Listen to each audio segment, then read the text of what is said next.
WIS First Alert Weather. Most watched, most trusted.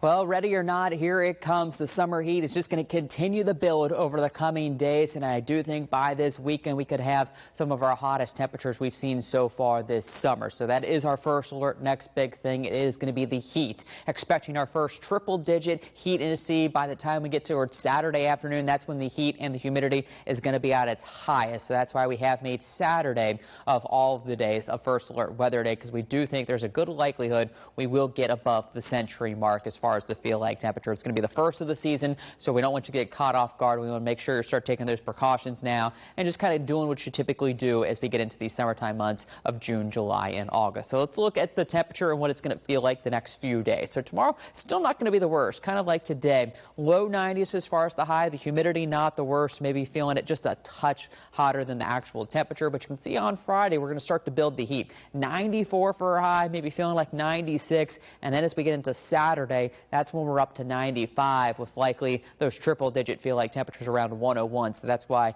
it is a first alert weather day. So just kind of want you to get prepared for that. Outside, though, this evening, still kind of warm and muggy. We got some clouds still lingering across the region. And because of that clouds, don't expect temperatures to drop too much. You can see most of us have slipped into the 70s, but Columbia still hanging on to 80 degrees. So for this evening, mostly cloudy, just 68 for that overnight low. And then looking at tomorrow, look at how we quickly warm up. We're through the 70s into the mid-80s by lunchtime, and we'll top out in the upper 80s. I think briefly we could get into the low 90s for an afternoon high tomorrow.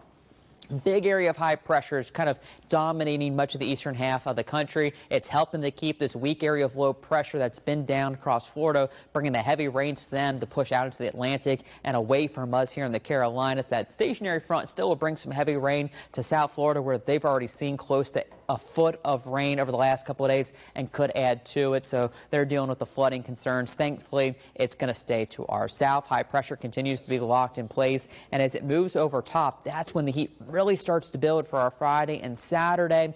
Now, heading into Father's Day, we got this weak front that's going to be pushing in. You can see maybe produces a little bit of some rain, especially in the low country, but we won't rule out one or two here in the Midlands with this front moving through. There could be enough energy to get that building in. But a new area of high comes in for the first part of next week, and you can see continues to keep things relatively quiet here in the Midlands, and that's just going to allow for that summertime heat to just kind of remain locked in place. So over the next 7 to 10 days, you can see we're just going to be sticking with the 90s, with Friday and Saturday probably the hottest in the mid-90s, and Saturday has that chance to hit the triple digits. So again, it's a first alert weather day. Father's Day, as mentioned, 92 with that 20% chance for a stray shower, and then into next week, more sunshine.